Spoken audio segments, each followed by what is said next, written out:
Hello everybody, my name is Brian Puente. I'm the support specialist for Adobe Creative Cloud here at the University of Arizona, and today we'll be talking about Adobe InDesign. More specifically, we're just going to take a first look at InDesign, walk you through some of the features, and show you how you can create a few things using this amazing piece of software.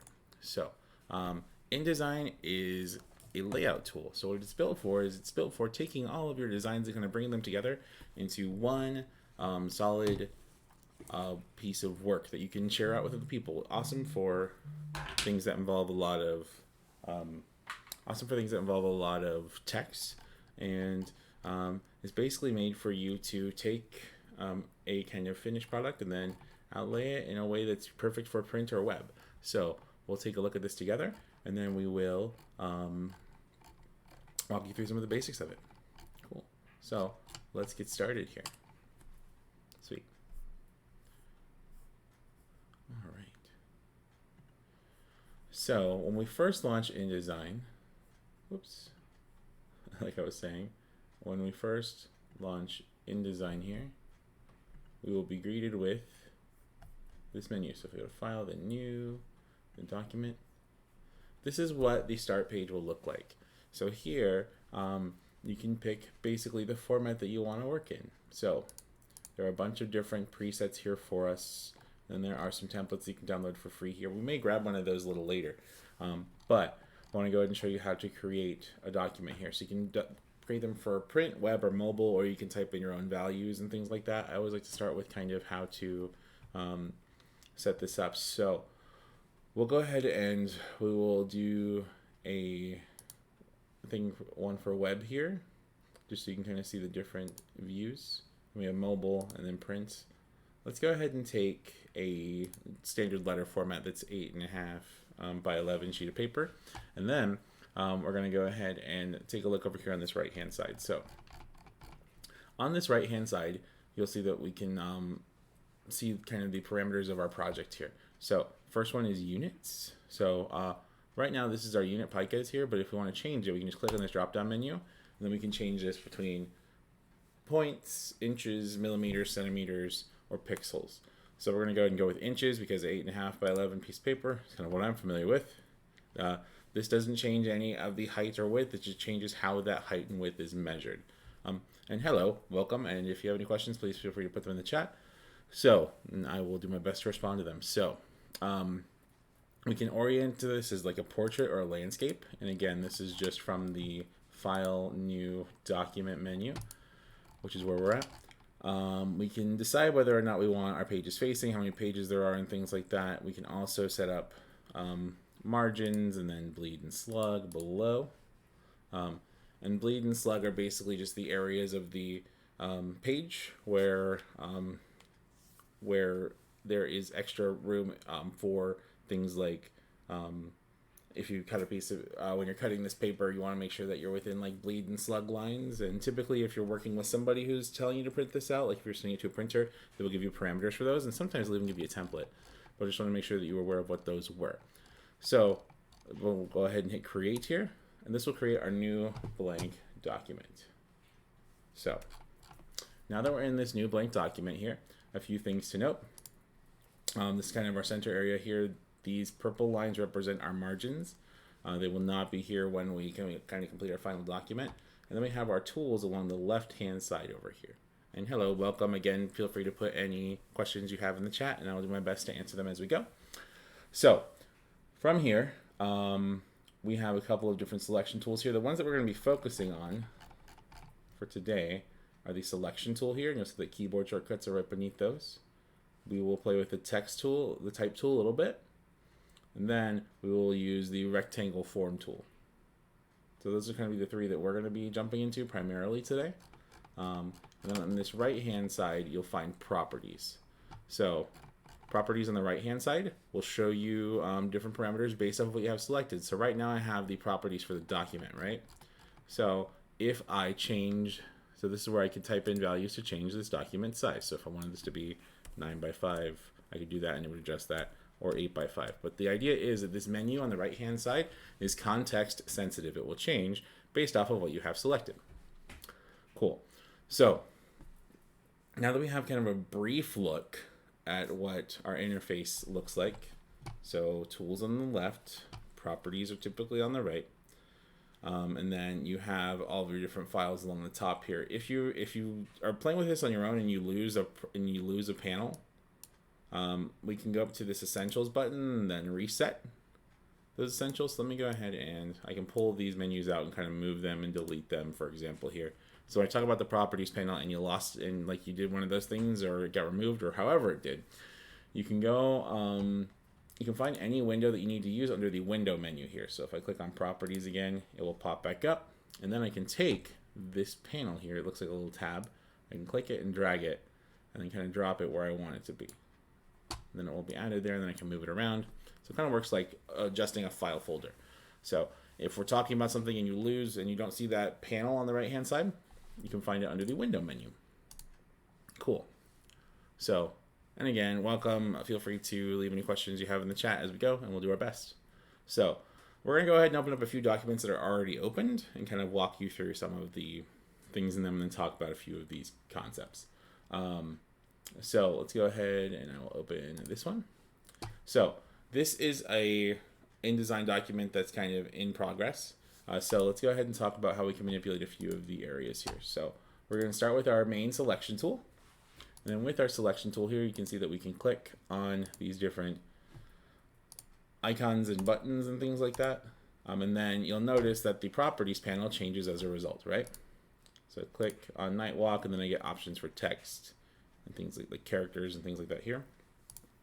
Click on my picture here, and then I will get options for that image. And then I click on this text, I get that, and then I have this box right here. Cool. So we're going to start by manipulating this text right here. So I'm going to go ahead and click and drag just to kind of move it where I want it. And this is a text box. Tons of ways to build that text box. If we were looking to build one right now, we would go to our text tool over here. Then we can just click and drag out a box. This will set the confines for where our text is going to live. And I can come over here and I can type network tour guide. And then what I want to do over here under with this text layer selected is I want to adjust the fill here. The fill is the color of the text. So I'm going to change that to paper that's white in this instance. And then once I do that, I will click on it. Then I'll probably adjust the point value so it's a little bit bigger. I can just right here kind of make it larger right there. Join us for this amazing event. Cool. So, yep, cool. Alrighty. So, all right. So now, once we do that, we'll see that we have some things going on here with this text. Because whenever you're bringing any text, you're going to have these options here. So I'm going to go ahead and zoom in a little bit. And the way that I'm doing that is I have a trackpad. So I'm going to pinch and pull with my trackpad. But a couple different other ways to do this. If you want to zoom in, you can press the zoom tool. And then that brings up this magnifying glass. Then we can zoom out a little bit. Just pinch. So I can click on the area that I want to zoom into. It'll kind of zoom in a little tighter every time. Cool.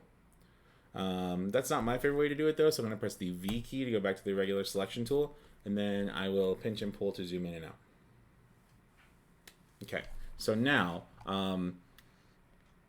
what I'll do here is that I'm going to go ahead and click on this text, and I want to show you some of the formatting options that we have here. So under this paragraph section, I may zoom in a little bit onto the screen here to finish show that off. So I'll zoom a little bit more. Now, under character here, we'll see some options. So I can change the fonts and things like that, but what I'm looking for is this little ellipses right here. If I click on that, it brings up a ton of additional options. So I'm going to go ahead and zoom out just a little bit, and then just like any other text editor, you typically want to highlight the text you want to manipulate. But let's go ahead and go over here, and then we will drop this down, and then I can set it to, I have all of these caps options here, so I can make it so that they're all caps, but I can make all caps like this. I can do small caps so that only the things that I capitalize normally are there. And then I can do superscript, and then subscript, and then underlines and strike throughs. So I can just click on and off to kind of toggle these. When they're toggled on, they look like this guy right here, kind of depressed in. When they're toggled off, they're not. So, cool. All right, so I'm going to go ahead and adjust this real quick. Let me go ahead and figure out what this is here. Go ahead and change this to Roboto as well. Click on the character style to kind of find it. And then I could absolutely type in what I want to if I know the name. Roboto medium. Cool. And then we'll see that some of this text is cut off, right? So that's because my font size is too big. You can tell that you have text that doesn't fit in the box when you see this little plus button right here. To alleviate this, I can simply click and drag down to create more space, like this, which is pretty nice. I'll show you another way to do that with more text later, but kind of nice right now. But I'm going to go ahead and undo these a few steps because I want to get to this hyphen here. Cool. So hopefully that makes sense. Now, when I have something that's hyphened, so I have this hyphenation that happens here when I type in text is there by default. If I don't want hyphenation, I can select that tab and then go to paragraph. And then you'll see this button that says hyphenate here. Turn that off, and then it will unhyphenate this content here. So it won't so that way if hyphens weren't something that you wanted to do or that's against your style or what have you, you can adjust that. Cool. Hopefully that makes sense. And then let's go ahead and I'm gonna hit the V key again, click on this, and then we're gonna go back to our paragraph styles here. We're gonna center this just like you would any other thing, any other document that you're working on, and then I will change this font here. And again, thanks so much everybody for coming out. If you have questions, please feel free to leave them in the chat, and I'll do my best. I'm gonna go ahead and click on this guy here, then we'll go back to Roboto just so that everything's kind of looking the same way. Typically, like when you're designing stuff, you want to pick kind of 2 or 3 fonts that are going to kind of be the size of all the the type of all the fonts you're going to want to work with. So right here, we'll see that it's all selected and it's too big, right? I can lower the point value here to get it all back in, which is pretty nice. Cool. And then I click on the selection tool up here, and then I can move this where I want it, and I'm going to zoom out a little bit. One of my favorite keyboard shortcuts is on a Mac, you're gonna hold down the Command key. On a Windows machine, you're gonna hold down the Control key, and then you're gonna hit the number 0. When you hit Control 0, it zooms out so that you can see the entire page that you're working on, which is really nice. So if you're zoomed in really tight like this, and I'm holding down the Option key to scroll in, you can also pinch and pull if you have a trackpad or use the zoom tool. But Command and 0 will bring it back out so you can see the entire document.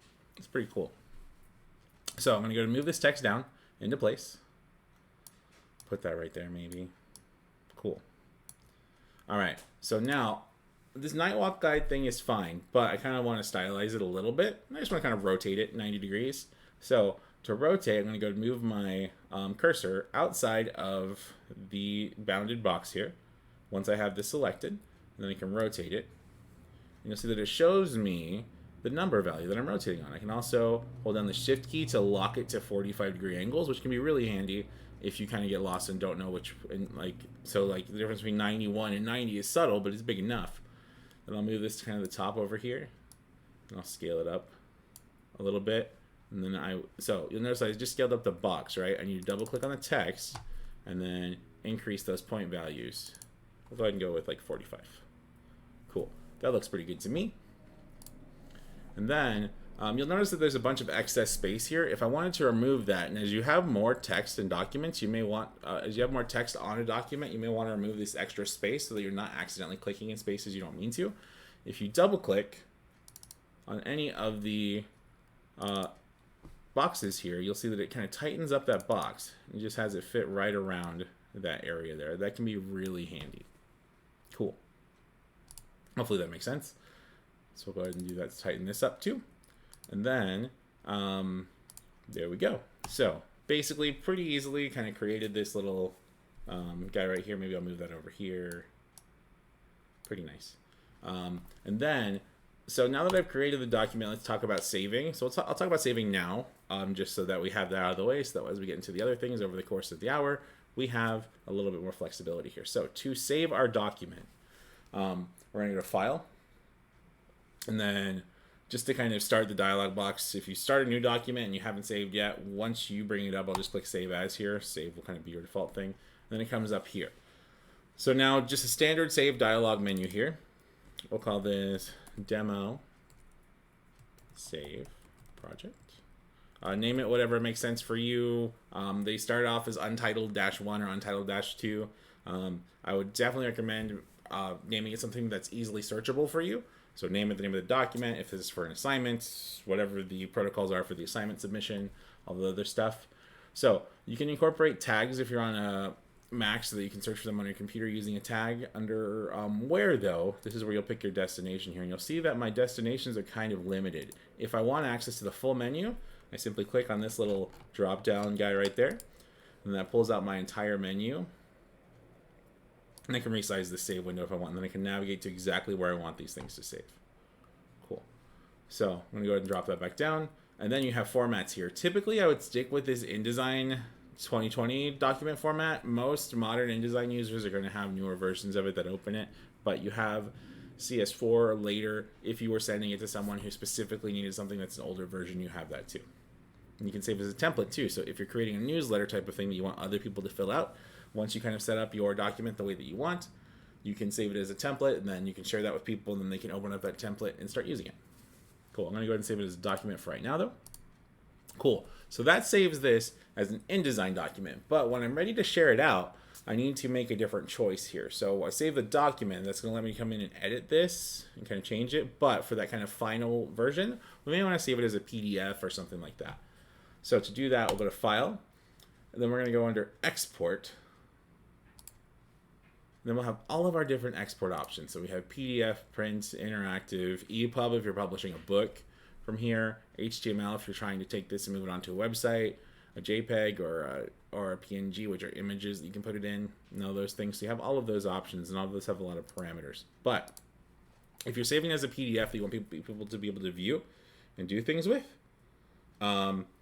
then I would go to File, and then PDF presets here. And I like these PDF presets quite a bit, just because I'll zoom in a little bit here, just because they have some of the more common save files they're going to be using. So high quality print's going to be nice and ready for print, but it's going to be kind of big. I really like this first one right here. I think it's kind of a good measure in between size and quality.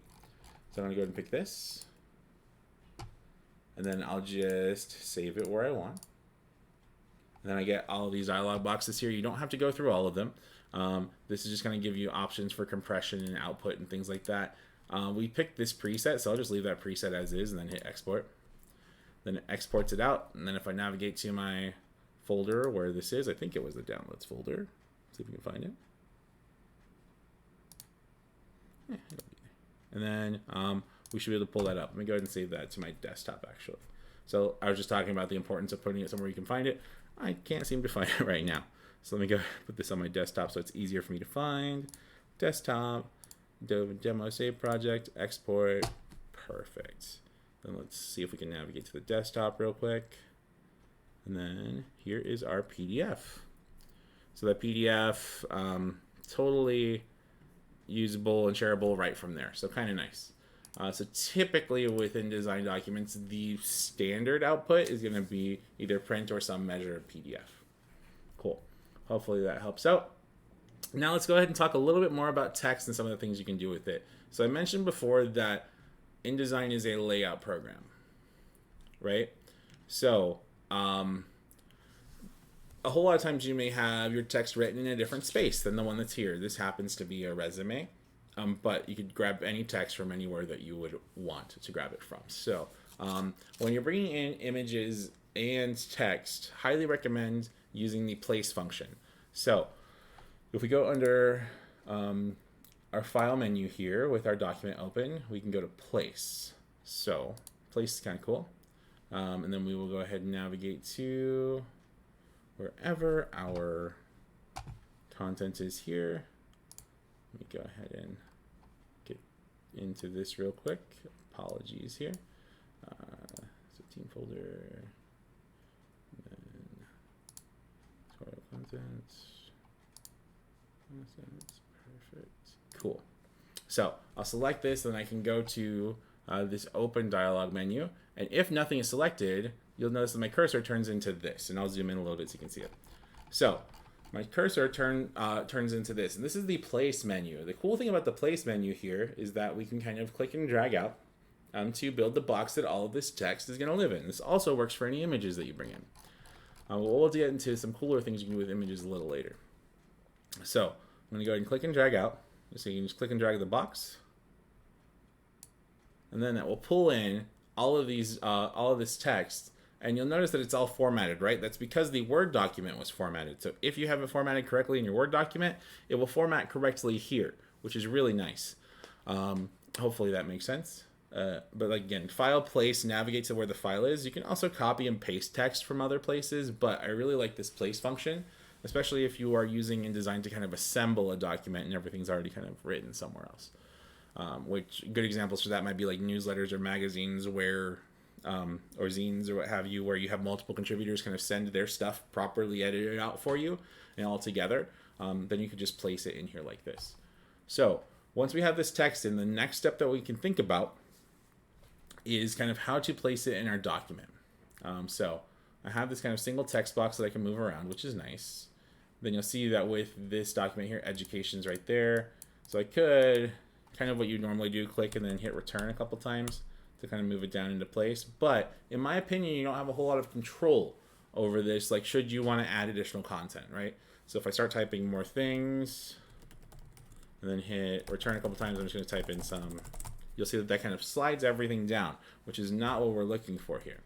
So what I might do instead, we'll go back and I just hit Control or Command Z to undo. That works for this as well. What I'll do instead here is that I will click and drag out to kind of build the first box that I want. Cool. Awesome. You'll notice this plus button is here, right? So let me show you something kind of cool here. So I'm missing some content. I can click and drag down to show more of that content kind of as I go, which is pretty cool. So because all that stuff's just there, it's just that we don't have enough, big enough space to view it. Nice. So this kind of works the same way as it did before. We can kind of click and drag down. But what I want to do instead is make this first box. And then I'm going to click on this plus button here. Notice what happens when I click on this plus button. You'll see that this text pops up for the next box. So this allows me to continue the text in another section. So I can click and drag out. And then there's the rest of the text. And I can move this kind of independently of these two guys.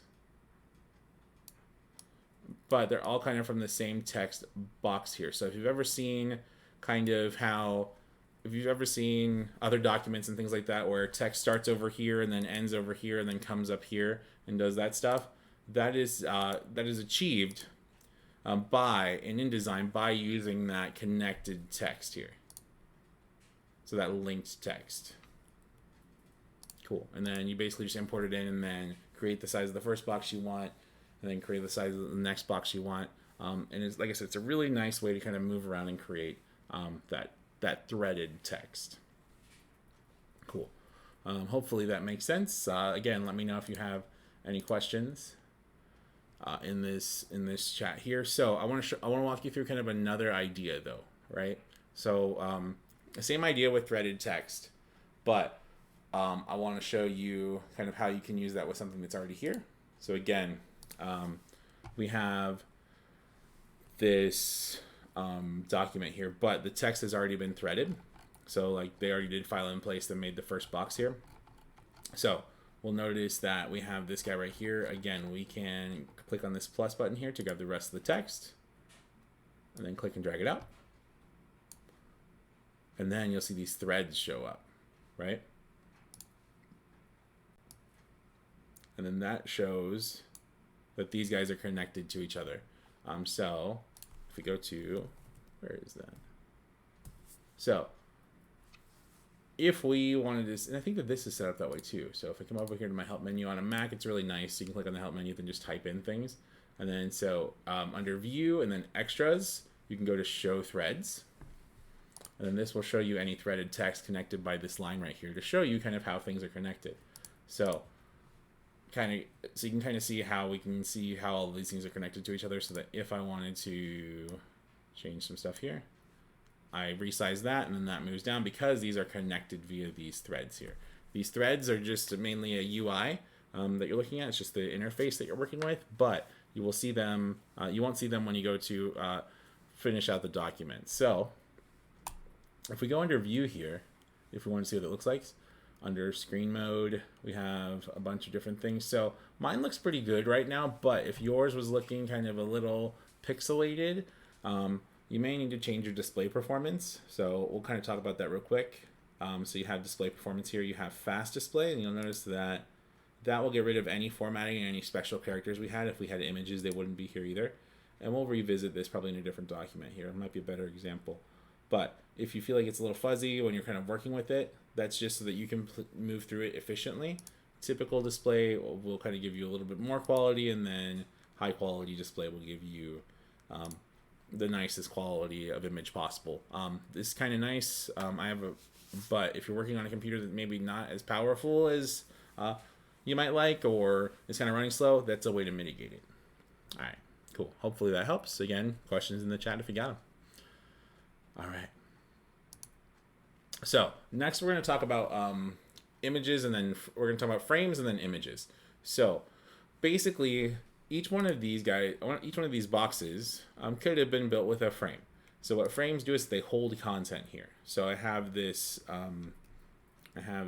picture right here, and this is sitting inside of a frame. So when I click on an image in InDesign, I'll notice that I have a couple different things. I have this kind of donut shape right here, this little guy right here. And then I have the bounding boxes here. So inside of this borders, I can click and drag to resize what this looks like, but you notice it doesn't squish or squash or get smaller or bigger. But what I can do, if I want to see kind of what the full image looks like, I can click on this donut, and then you'll notice that the bounding box changes to this orange space here. So this orange space is the outsides of the bounding box. So if I click and drag to the left, I'll see more of that image, right? And I'm hiding and showing kind of the pieces of the image that I want to hide and show here. Hopefully that makes sense. Cool. So now, if I wanted to resize this image, I can click and drag on one of these guys and then scale it up and make it bigger. Hold down Shift to maintain proportion. So if I really want to kind of tighten up on that berry there, I can do that. And that brings up the size of the image without changing the size of the frame. So let me show you what hopefully that makes sense. I will show you what I mean by that. So if I were to, let me go ahead and step back a little bit. So if I want to change the size of this frame here, I just click away from it, then click back on it. This blue thing means you're manipulating the frame. I can click and drag out, and you'll see that as I click and drag out, that frame gets bigger, but the content, but the image doesn't get any bigger, right? Or the frame gets smaller, and then it kind of cuts off the image, right? So that's a frame that's holding in this, it's holding this image. Cool. So let's talk about how we can use frames. So there's actually a frame tool available to you, this rectangle frame tool. It's right over here in the toolbar.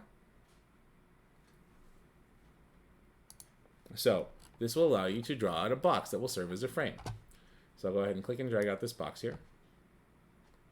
And then this box serves as a frame. We know that this is just a frame because it has this little box, these little crosses there, this little X, right? So a reason why you may want a frame is maybe you're trying to design what something will look like, but you don't have the content for it yet. So if we were to really quickly go to File and then New Document, and then we will create a new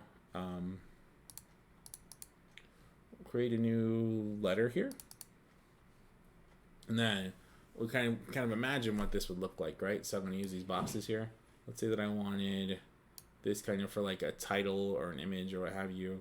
Then I wanted this for kind of maybe an intro paragraph, and then this for additional content here, and I want kind of 2 columns of text. We can kind of pretty quickly build out and like wireframe what this would look like. So not only will that help us when building stuff, but if we're trying to share things with people, and we're trying to get some feedback on like, what do you think of what this looks like? This could be a good way to do it. without having any content at all. So inside of the wireframe, inside of the frames menu, you have additional options. So you have an ellipse tool as well. So, and to get to that, by the way, I don't think I've talked about this yet. On the frame tool thing, if you click and hold, you will see additional options like rectangle, polygon, or ellipse. So I'm going to go ahead and click and hold to select the one that you want, let go, and you're done. We're going to go ahead and go back to the ellipse tool though. So drag out an ellipse here, and you'll see it kind of is a little all over the place. We can make it kind of wide or stumpy. But if we hold down the shift key when we click and drag out, it will maintain a perfect circle. If you're doing a square, hold down the shift key to maintain a perfect square. And then there you go. Cool. And then you can fill this with content here. So if I go to File and then Place, I can navigate to where some images are. Hopefully I can find them quickly. Actually, I think I know where some are. So let's go with my downloads folder. I think I have a few stock images. Cool. So if I want to bring that one in. Ooh, okay. So, and you'll notice that it kind of placed right on there. So let me go ahead and bring that back. So when you go to place something, if you have an image selected, it will kind of fall right inside of that box. It will fall right inside of that frame by default. This little parentheses that you see here means that it will drop inside of the frame you have, right? This little dotted line on the top left-hand corner means that it will drop inside that you can click and drag to create a frame. So I'm gonna go ahead and drop it inside of this circle here, and then we'll see that's really, really zoomed in. So once we have this in the frame, and it's all here. So we go back to the selection tool now. I can click on this disk, and then if I zoom out really far, you can kind of see the orange bounding boxes there. So this is really big on this image. So Command or Control 0 to zoom back in. Select this guy, and then under frame, so we could grab the corners and scale it down. That takes forever though. So we're going to go ahead and choose these frame fitting options. So this top one will fill the frame proportionally, and there you go. So it gets it pretty close, but if I can fit to the frame as well, it'll kind of cut off the tops and the bottoms, which may be a thing. Then you have content to where fill, which is this last one. And then content to where fit, and then that will try and make it fit kind of where you want it to. So I'll go ahead and go with this one right here, but I can kind of click and drag to move this around and get it kind of right where I want it. Cool. Hopefully that makes sense. Let me know if you have questions. But we'll come back over here, and then we'll do that one more time with this space right here. So let me show you that place one more time. Whenever I place, typically I want to make sure that nothing is selected. Go to File, Place, and then we will pick a different image here. Let's come down to one of these. Cool. And then we'll see that chill is kind of hanging out with my cursor here. If I want to make it fit that box, click to fit the box here, and then I can content or fill it. And then with this particular design, I may want to kind of increase the size of the box and then do that again. And you'll see that you can adjust the content however you'd like, and then readjust the box. So if I kind of want to tighten up here on this, right? And then move that over here. Cool. So now it's sitting on top of everything, right? If I wanted to make this sit behind some stuff, which is maybe what I want to do. So let's say I bring it down here. So if I want to move it behind things, if I right click, I can go, let's see. So if I come over here,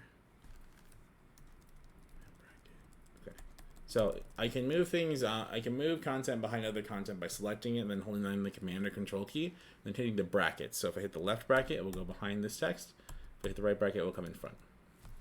So what I want to do here, though, if I wanted to use this, because it's really hard to read what's under here, I'm going to go ahead and lower the opacity of this. So if I click on this, opacity is kind of how transparent something is. If I slide to the left, you'll see that it becomes more and more transparent. And now that's just kind of an afterthought, and it kind of sits nicely with the colors that are there and all that stuff. But I can kind of bring it up, and there are tons of other effects available to you too under this effects menu. I won't go into all of them, but you could investigate them if you wanted to. Cool. So Let's see. Next up, let's go ahead and talk really quick about how to different ways that we can kind of interact elements with text. Okay, so I'm going to go ahead and grab my ellipse tool again. Then I'm going to grab the polygon frame tool instead. I'm going to go ahead and click, and I'm going to go ahead and click here to create my polygon. And if I just click on any of these things, I will get options. So I have my polygon width and height. 100 pixels by 100 pixels is fine. We can adjust that in a minute. We can decide the number of sides. I'll go ahead and go with, I'll go with 5. Then I'll increase the star inset here. What star inset does is going to kind of pinch the corners here real quick. So I'll do one with the star inset and one without. So there's a 50% star inset on a 5-letter thing. That kind of gives us a star. If I create another one, maybe, there we go. And then we set this to 100 pixels by 100 pixels, and then set no star inset. That's going to give us a pentagon. Hit OK. Now we have a pentagon here. Nice. Okay. So star and a pentagon, this is just the differences between star inset and no star inset. So now I'm going to go ahead and click on these guys. And then I'll notice over here that when I have this star selected, this fill is set to none. This little slash means no fill. So I'm going to go ahead and fill this with a color. I'm going to go ahead and fill this with white. Cool. So now that fill is white. I'm going to go ahead and set a stroke here. And the stroke is the outside edge. So I'm going to go and give this a black stroke. Then I can increase that stroke just by increasing this guy right here. And then I'm going to go ahead and move this kind of into place down here. Cool. So I have a lot of different ways that I can have my text interact with objects. And this works with any kind of object that's on top of your text here. I just zoomed in a little bit. All right, cool. So what I want this to do is that right now it's just kind of sitting on top, right? But if I wanted to kind of move things around it, what I'll do is I'll move this over here where I want it to be, more or less. Maybe we'll kind of do, and I'll make this a little smaller, I think. I'm just clicking and dragging the corners to make it smaller. There we go. So what I'll do here is I just type my text, and the text really has nothing to do with it. The text is just what's going to wrap around this thing. Text wrap is determined by the object that you have selected. So what we'll do is we'll click on this guy, and then under text wrap over here, we have a couple different options. So right now we're set to no text wrap. What happens with no text wrap is that text doesn't wrap, it just kind of sits on top. But if I wanted to move the text out of the way, I hit the second button, and you'll see that it kind of moves it out to the corners of the image here, of the object. Then so I have that kind of initial one, wrap around the bounding box, and then I will have this wrap around shape, which will tighten it up and make it so that as I move this, I can kind of do that. It's kind of cool. And then I can make it so that this is kind of in its own space here with this guy. So jump object, so that the text will jump over the object where you're at. So as I move that down, whoops, as I move that down, you'll see that it kind of bulldozes out of the way, make sure that nothing's on top or bottom. And this will work for any text you have set up. So like I said, the text wrapping options are bound to the object, not to the text. So remember that when you're working. And then we have jump to next column, so that if I put this object here, it can kind of sit on its own, and then everything else will go to the next space. You may notice that plus button right there. So now, with that said, if I wanted to adjust this a little bit further, like you'll see that with this wraparound, I still have some gaps here that I may want to close. Just like before, if I have additional options, I can click on more options to see more things I want to manipulate.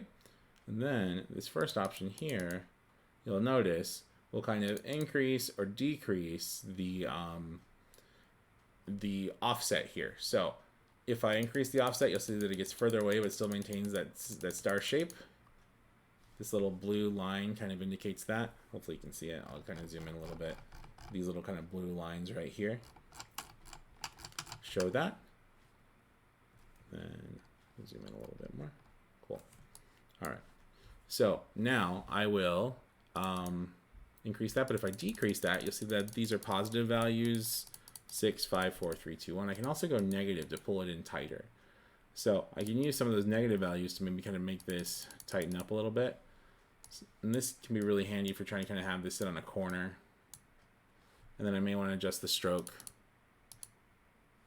You have a staff meeting. Yes, this will be available on demand after the recording. Thanks for hanging out. So you can set that offset differently that way too. So lots of different options here.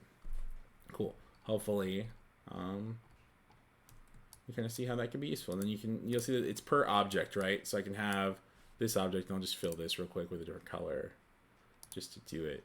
So I set this text wrap to be this way. Then I set this text wrap to be this way. And so they both behave with the text a little differently. Cool. Alrighty. So, awesome. So last but not least here. Yeah, no, thank you so much for hanging out. I appreciate it. I'm glad it was useful to you. So last but not least, let's talk a little bit about just kind of how generally we can manipulate images one more time. And then I'll show you how you can share this stuff online. So once we have our, so we have this kind of predetermined document here. And then I have these images here. So the one I want to focus on is this one. So we'll see that this is kind of cropped nice and small here. If I click on this disk, I'll see that there's a lot more to it. So kind of like last time, a couple different ways we can tackle this is we can set this up in a few different ways using frame fitting. So there's an auto fit button too if you prefer to do that. But if we select a few different options, you get a couple different things. So what I will do here is I'll kind of move this into place. And then I will start just kind of by changing the size of this box here, because maybe I want this to kind of be kind of as wide and as tall as this column right here. Right, so it kind of fills the corner kind of like this top one does. Set it up like that. Cool. So now what I'll do is with this selected here, I could grab a corner and kind of drag these out like I was talking about before. But I'm going to go ahead and use these tools here. So I'm going to go ahead and use content aware fit. And then basically it will do its best to kind of approximate what it thinks I might want to see here, which can be super handy and is a way for you to kind of do less work, which is kind of the idea behind this. And I can move these around. Then again, we talked about text wrapping and things like that before that we can manipulate and adjust that way.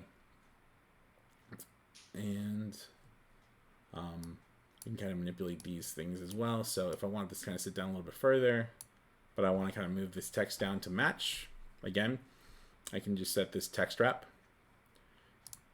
And we'll kind of push that down. And I may need to come in and adjust these text boxes here to kind of make that make sense and fit. But one thing that we may want to kind of take a look at here on these layers is if we have a text box. As you're kind of working, you'll kind of be building things out, and then you may want to make it so that you don't accidentally move things you don't intend to. If you ever want to lock a part of an image here, or a part or a box or what have you, if you right click on any of these components, you'll see the option to lock. When you lock, basically it just makes it so that you can't move it, you can't edit it, none of that stuff. You can click on this little padlock right here to unlock it. And then you're back to business. You can move this around, change the size, do whatever it is you want to do, which is kind of cool. Same thing with any text boxes here. We can right click and then lock to kind of change those. Cool. All right. Hopefully that makes sense. I would love to talk really quick about publishing online, and then we'll take the last kind of 10 minutes to answer any questions that you guys have or see if there's anything that you would like to have repeated. So we already talked about how to save a document. And by the way, feel free to put questions in the chat if you have them. I'll do my best to get to them. But if you have a document that you need to share with people pretty immediately, one option that you have, which is super useful, is publishing online. So with Adobe Creative Cloud, you have some cloud space where you can save content. It's usually 100 gigs of storage to save your content unless you pay for more. So if I go to publish online here, what this will do for me is I can publish the documents. Let's call this published document. And then we can add a description. We can add like different pages and ranges and things like that.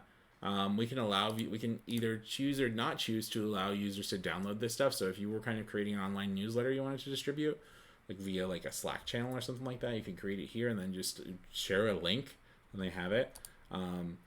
You can allow the document to be embedded in other websites, which is really nice.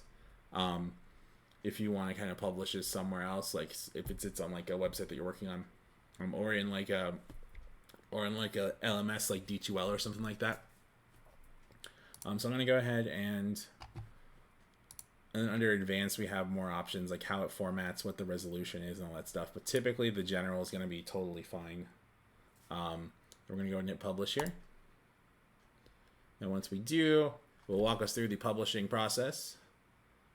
And one of the kind of more powerful things about InDesign is this ability to kind of share pretty easily online with anybody. So if you need somebody to review this and you just want them to look at like how it's formatted and what it looks like, this is a great way to do that without them having to download stuff, and makes it really easy for maybe your user to check out what they're looking at on a phone or something, which is cool.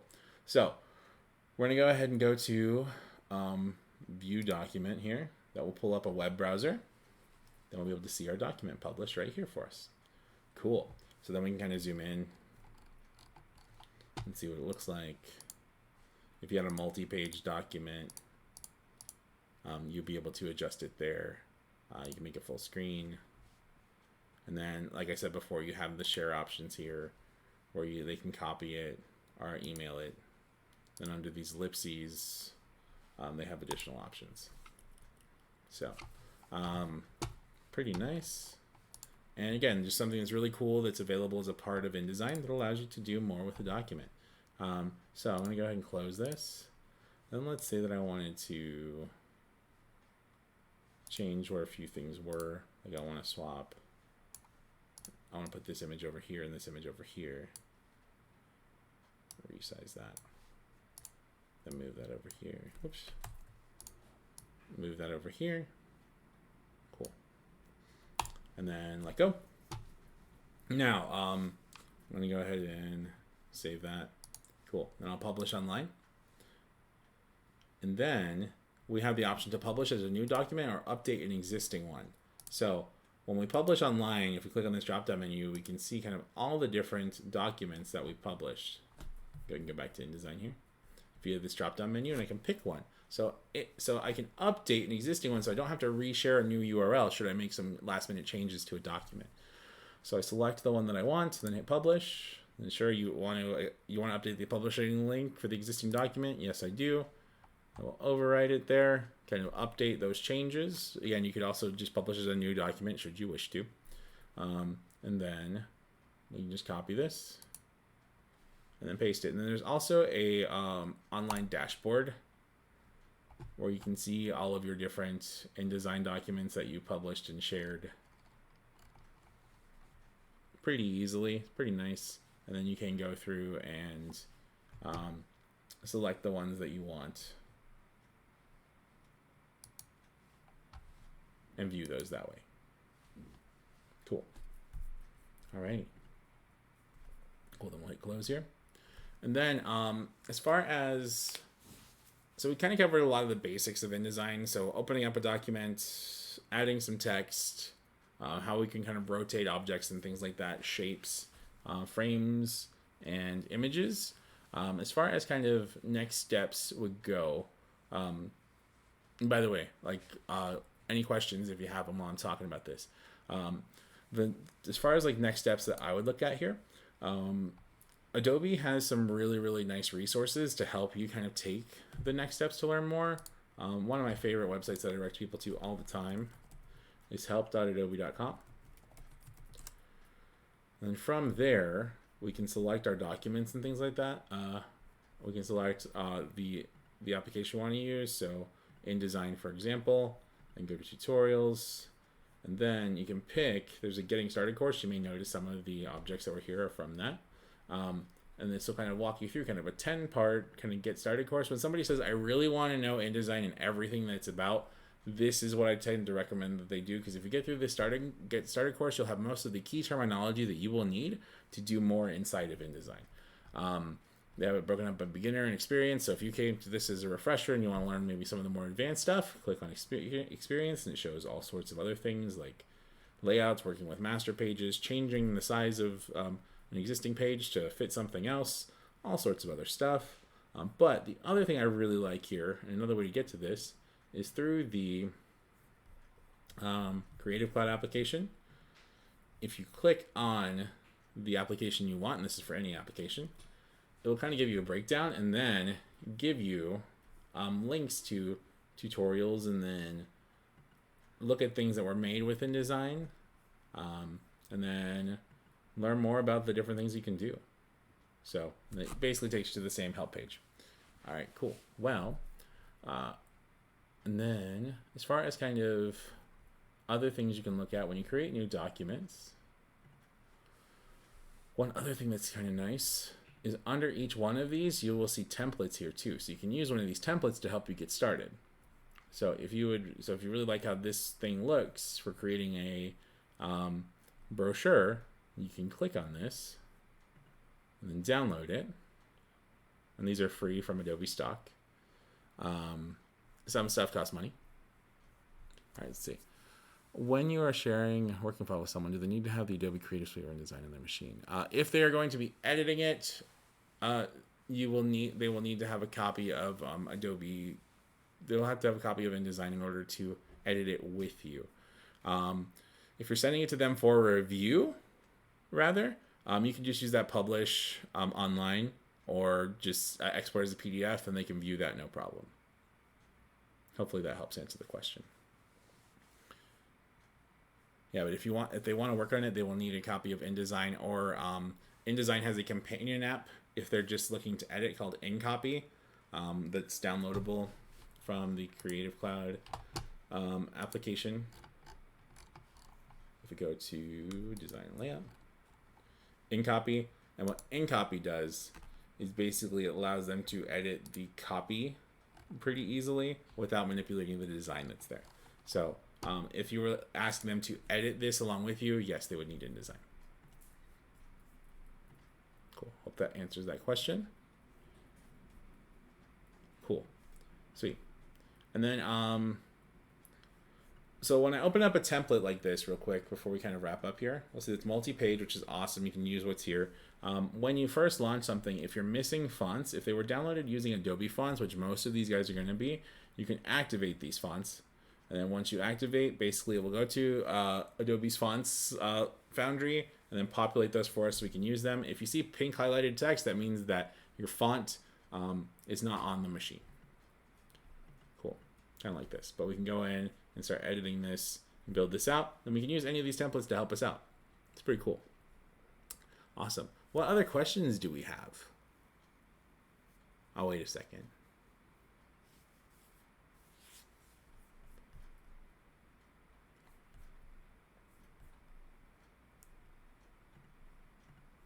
Cool.